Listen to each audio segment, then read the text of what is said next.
गौर city 14th Avenue वालों के लिए एक्चुअली में दो रास्ते हैं। एक तो पूरा 10th एवेन्यू के बाद जो अंदर से रास्ता आता है वहां से आता है, और एक आता है बिल्कुल अभी जो पीछे VVIP होम्स था वहां से एक रास्ता आता है। यहाँ पर एक सबसे बड़ी सरदर्दी वाली बात जो है वो यही है कि यहाँ पर मेजॉरिटी जो बंदे हैं वो आधा 1 किलोमीटर का यू टर्न लेने के बजाय रॉन्ग साइड आना ज़्यादा प्रेफर करते हैं। ये हिस्सा गाजियाबाद से सटा हुआ है, तो यहाँ पर क्या है कि जो ऊत जो कहते हैं ना, मतलब जिनको, वो ज़्यादा है यहाँ पर। अब इनमें पढ़े लिखे भी आते हैं और जो देसी हैं वो भी आते हैं।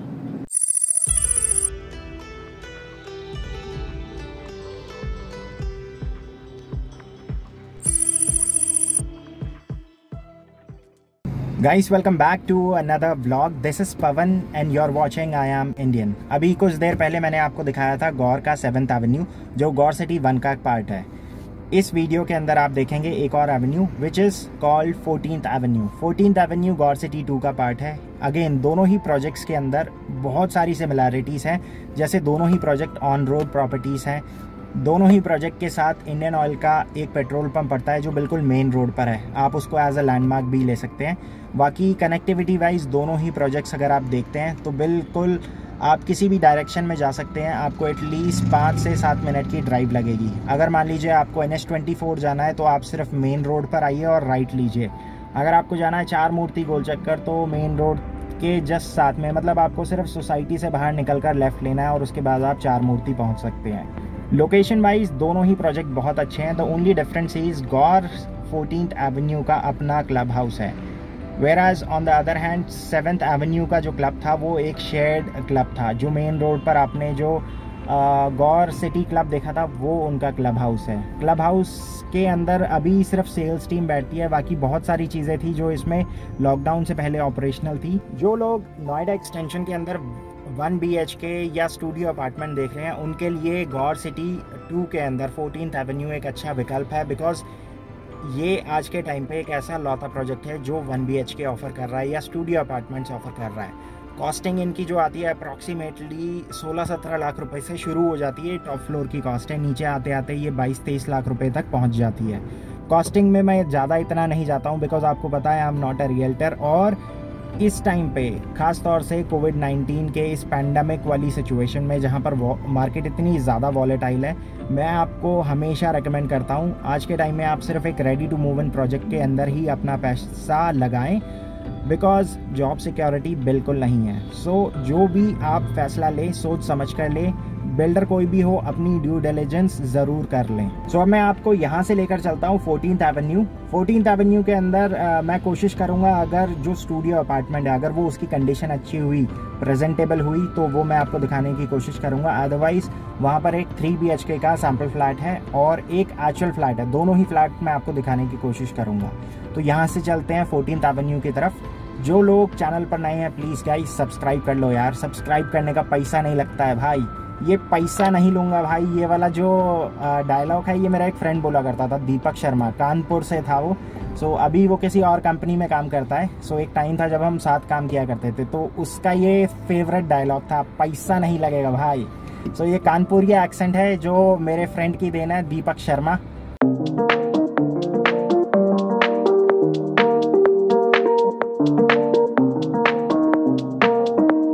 साल पहले कवर कर चुका हूं, बट उस वीडियो में और इसमें बहुत ज़्यादा फ़र्क होने वाला है। रीज़न बीइंग उस वीडियो के अंदर मैंने एक्सप्लेनेशन जो थी वो पहले दे दी थी, लेकिन उसके बाद आपने सिर्फ सड़क की सड़क देखी थी। सो आज ऐसा कुछ नहीं होने वाला है। आप आज इसके अंदर एक सैम्पल फ्लैट भी देखेंगे दोनों सिटीज़ के अंदर, गौर सिटी 1 और गौर सिटी 2 दोनों के अंदर। सो अभी राइट हैंड साइड पे है मेरे साया का कमर्शियल कॉम्प्लेक्स।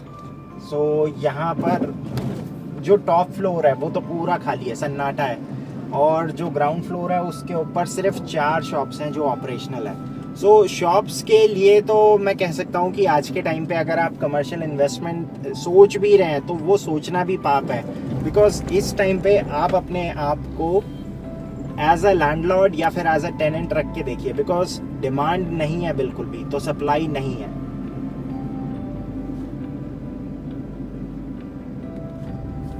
अब ये पूरा गौर सिटी का ही पार्ट है। लेफ्ट और राइट हैंड साइड पे अलग अलग प्रोजेक्ट्स हैं। लेफ्ट हैंड साइड पे है पार्क एवेन्यू और इसके जस्ट सामने एक रास्ता जाता है, वो चला जाता है स्टेडियम और मंदिर के लिए। तो यहाँ पर आप देख भी सकते हैं, बोर्ड लगा हुआ है, way to stadium and temple Gaur city.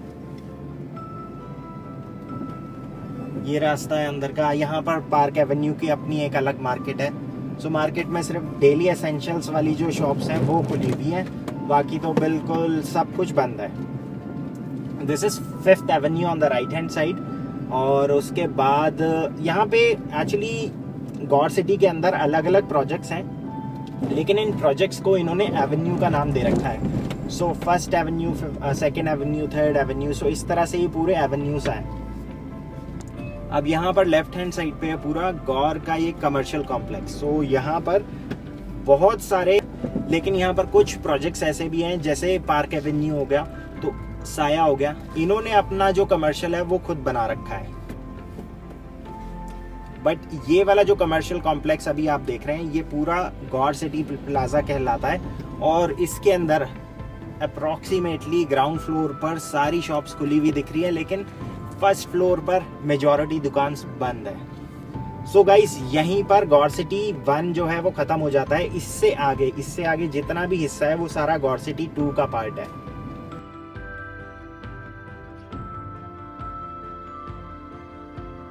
तो दिख रहा होगा पीछे की तरफ GH7 दिख रहा है पूरा। वो जो आप बिल्डिंग का क्लस्टर देख रहे हैं अंडर कंस्ट्रक्शन बिल्डिंग के बाद, वो पूरा GH7 है। और यहाँ से अगर किसी को क्रॉसिंग रिपब्लिक जाना है तो रास्ता बहुत ज़्यादा आसान है।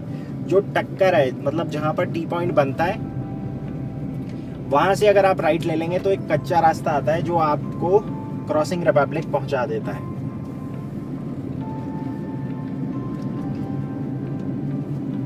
आज के टाइम पे भी बहुत सारे लोग हैं जो अलग अलग प्रोजेक्ट्स की रिक्वेस्ट भेज रहे हैं। जैसे महागुन की बहुत बार आ रखी है रिक्वेस्ट, और अलग अलग प्रोजेक्ट्स की, जैसे एस ग्रुप है। एस ग्रुप का मैंने आज तक कोई भी प्रोजेक्ट कवर नहीं करा है, बट इस टाइम पे गाइस सिचुएशन ऐसी है कि मैं चाहकर भी कहीं नहीं जा सकता हूँ। रीज़न भी, मोस्टली जो प्रोजेक्ट्स हैं जिनकी आप रिक्वेस्ट भेजते हैं वो ऐसे प्रोजेक्ट होते हैं जिसके अंदर पॉपुलेशन आ रखी है। तो आप इस समय जितने लोगों से बच सकते हैं वही आपके लिए और आपकी फैमिली के लिए बेटर है। और यही रीज़न है कि मैं आज के टाइम पे किसी भी प्रोजेक्ट को अंदर से जाकर कवर नहीं कर रहा हूँ। मैं सिर्फ उन्हीं प्रोजेक्ट्स के अंदर जा रहा हूँ जिसके अंदर अभी पोजेशन नहीं आया है या फिर नियरिंग पोजेशन है।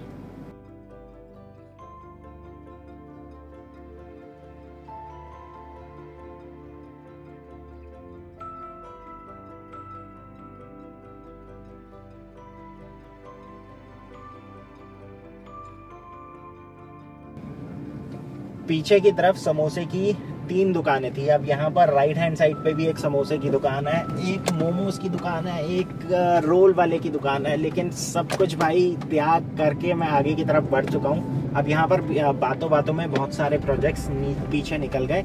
अभी लेफ्ट हैंड साइड वाले जो प्रोजेक्ट्स हैं वो मेजॉरिटी गौर के ही हैं। अलग अलग एवेन्यूज हैं। अब राइट हैंड साइड पे है प्रिस्टीन एवेन्यू और लेफ्ट हैंड साइड पे है गैलेक्सी रॉयल।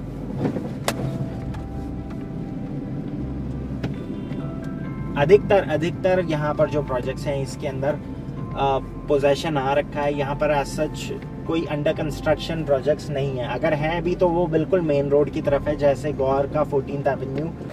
ये है मेन गौर 14th एवेन्यू का एंट्री और exit gate. So it comes with 2 tier security. ये पूरी जो सोसाइटी अंदर से ऐसी दिखती है। यहाँ पर अलग अलग टावर के नाम जो हैं वो अल्फ़ाबेटिकल ऑर्डर में चल रहे हैं। सो अभी मैं हूँ M टावर के आगे। इसके आगे एक और टावर है N टावर।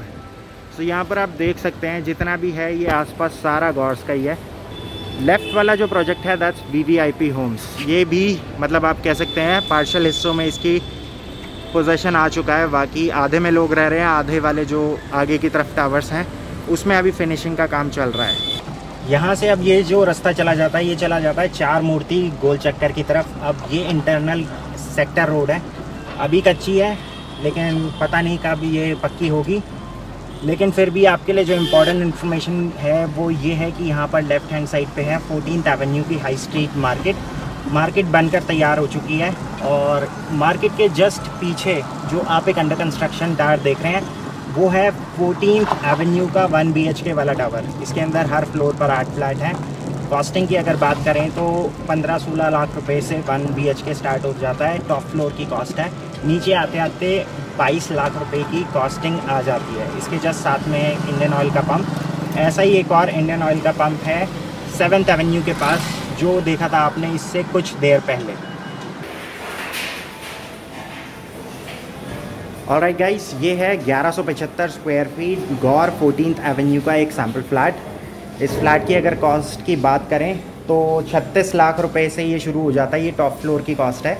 बाकी नीचे आते आते 44 लाख तक इसकी कॉस्ट चली जाती है। बाकी कॉस्टिंग से रिलेटेड आपको अगर कोई भी सवाल हो तो आप सेल्स टीम से डायरेक्टली कॉल करके सारी चीज़ें कंफर्म कर सकते हैं, बिकॉज़ अलग अलग टाइम पे अलग अलग ऑफर्स होते हैं, तो डिपेंड करता है आप ये वीडियो कब देख रहे हैं, उस टाइम पे क्या रेट चल रहा है।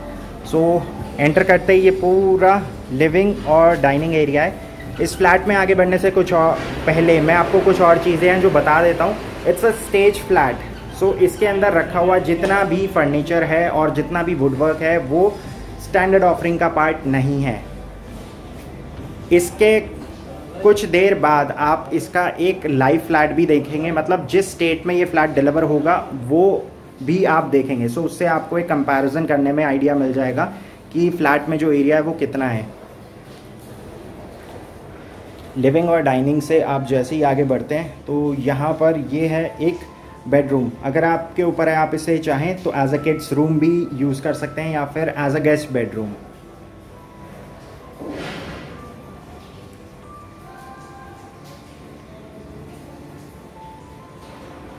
इस बेडरूम से जैसे ही आप बाहर निकलेंगे तो यहाँ पर है इसका एक कॉमन वॉशरूम। वॉशरूम में सारी फिटिंग्स लगी हुई हैं। इसका एक कंपैरिजन आपको थोड़ी देर में मिल जाएगा जब आप इसका एक एक्चुअल फ्लैट देखेंगे। सो वहाँ से आप चीज़ों को कोरिलेट कर सकते हैं और पूरा जो स्पेस का आइडिया आपको वहाँ पर मिल जाएगा। कॉमन वॉशरूम को एक्सेस किया जा सकता है सेकंड बेडरूम से भी।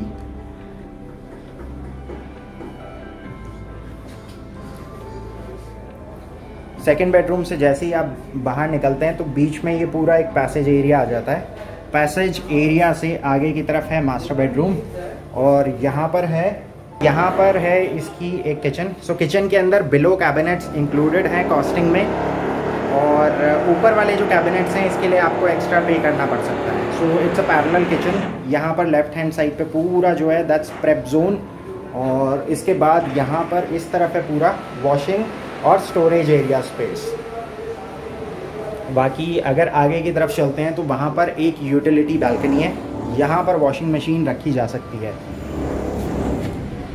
स्पेस इतना है कि वॉशिंग मशीन आराम से रखी जा सकती है। और इसके बाद यहाँ से अब आगे की तरफ चलते हैं। This is the master bedroom.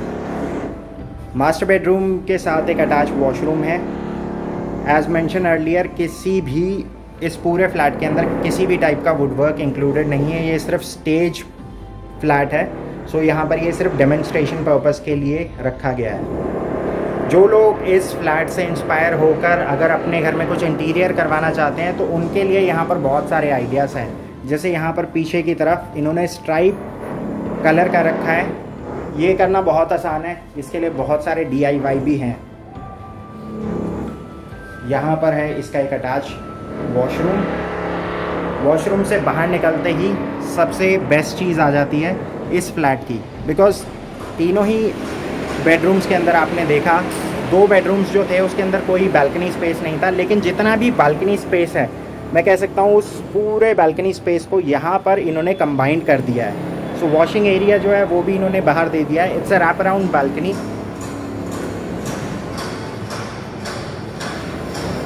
यहाँ पर ये बालकनी आ जाती है ख़त्म। बालकनी कितनी स्पेशियस है इसका आइडिया आपको इस चीज़ से लग गया होगा कि यहाँ पर एक 4 सीटर इन्होंने कुर्सियाँ लगा रखी है।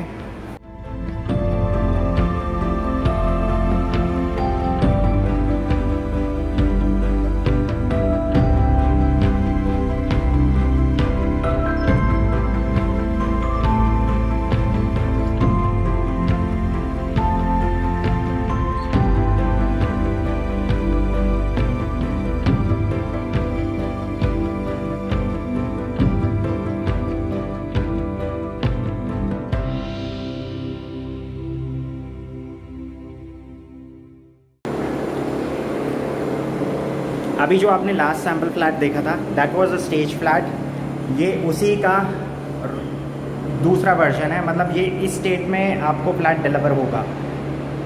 स्पेसिफिकेशन मोर और लेस सारी सेम है। द ओनली डिफरेंस इज इस स्टेट के अंदर आपको ये फ्लैट डिलीवर किया जाएगा। इसके अंदर ये फैंस और लाइट्स इंक्लूडेड हैं।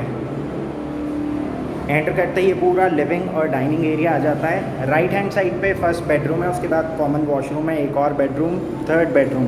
लेफ्ट हैंड साइड पे पूरा किचन एरिया है। ये वाला फ्लैट मैं आपको इसलिए दिखा रहा हूँ सो दैट आपको पूरा एक ओवरव्यू मिल जाए कि किस स्टेट में गौर 14th एवेन्यू में आपको फ्लैट डिलीवर होगा। इस वाले रूम के साथ कोई बैल्कनी नहीं है, लेकिन यहाँ पर एक फ्रेंच विंडो का कॉन्सेप्ट दे रखा है। नीचे अगर एसी लगाना हो तो 1 टन का एसी या 1.5 टन का एसी आराम से लग सकता है। इसके बाद इस रूम से जैसे ही बाहर निकलोगे आप तो यहाँ पर कॉमन वॉशरूम है। इस वॉशरूम में जितनी भी फिटिंग्स हैं सेम स्टेट में डिलीवर होंगी। बाकी इस रूम को, इस वॉशरूम को एक्सेस किया जा सकता है दूसरे बेडरूम के साथ भी। अगेन यहाँ पर भी कोई अटैच बैल्कनी नहीं है, फ्रेंच विंडो का कॉन्सेप्ट इन्होंने दे रखा है। इसके बाद सामने की तरफ ये पूरा यहाँ पर एक पैरेलल किचन आ जाती है। इसमें वुडवर्क नीचे का इंक्लूडेड है और काउंटर टॉप से 2 फीट ऊपर तक सिरेमिक टाइल लगी हुई है। किचन के अंदर एक और चीज़ है जो आपको बिल्डर साथ में करके देंगे, वो है यहाँ पर एक आरओ अटैच्ड होगा। यहाँ पर किचन में इस साइड पे ये पूरा वॉशिंग एरिया आ जाता है। सो 1 is for washing, 1 is for cleaning. और इस साइड में this would be the prep zone.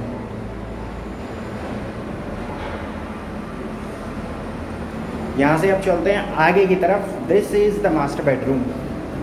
Master bedroom में सामने की तरफ एक अटैच बालकनी है, काफ़ी स्पेशियस बालकनी है।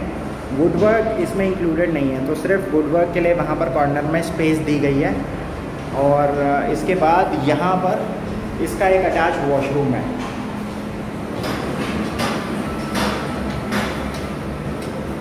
वॉशरूम में फिटिंग्स बिल्कुल बेसिक वाली है। हिंदवेयर की बेशक है लेकिन बेसिक है। बाकी सीलिंग पर इन्होंने जिप्सम बोर्ड का यूज़ किया हुआ है।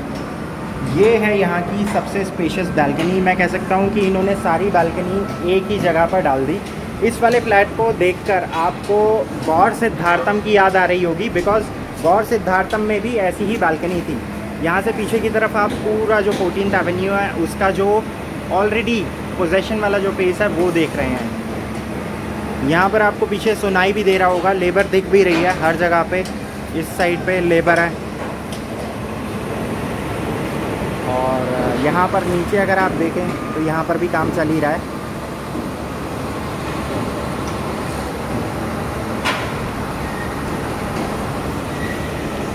यहाँ से आपको पूरा एक ओवरव्यू मिल जाएगा कि कितनी चौड़ी बालकनी है ये। इसके बाद वॉशिंग मशीन के लिए भी इन्होंने स्पेस यहाँ पर दे रखा है। It's a wrap around balcony. That's it guys. अब यहाँ से चलते हैं बाहर की तरफ। एक रिकैप भी हो जाएगा। Second bedroom with attach washroom, left hand side पे common washroom, right hand side पे किचन विद यूटिलिटी बालकनी। एक बेडरूम पीछे निकल गया। This was the third bedroom. ये था पूरा लिविंग और डाइनिंग एरिया स्पेस। अगर आपको प्रोजेक्ट से रिलेटेड कुछ और इन्फॉर्मेशन चाहिए तो पीछे भाई है, इनका नंबर मैंने नीचे डिस्क्रिप्शन में मेंशन कर दिया है। आप इनको कॉल करके सारी चीज़ें कंफर्म कर सकते हैं। So this is me signing off for the day. आज के इस वीडियो में आपने देखा पूरा गौर्स का 14th एवेन्यू। हालत इस समय आप देख ही सकते हैं कितनी ज़्यादा टाइट हो चुकी है। इसके बाद अब मैं सीधा सिर्फ घर जाऊंगा, उसके बाद शार लेके फाइनली सुबह की चाय जो है वो नसीब होगी। सो जो लोग चैनल पर नए हैं, अभी तक सब्सक्राइब नहीं करा है, प्लीज़ गाइस सब्सक्राइब करे बिना मत जाना। It really helps me in promoting my channel. अगर आपको वीडियो अच्छी लगे तो प्लीज़ लाइक ज़रूर कर दीजिएगा। सो अब मैं आपसे मिलता हूँ कल। इस तरह के कुछ और वीडियोज़ देखने के लिए सब्सक्राइब रहें और देखते रहिए I am Indian. I see you guys tomorrow. Till then take care and good bye.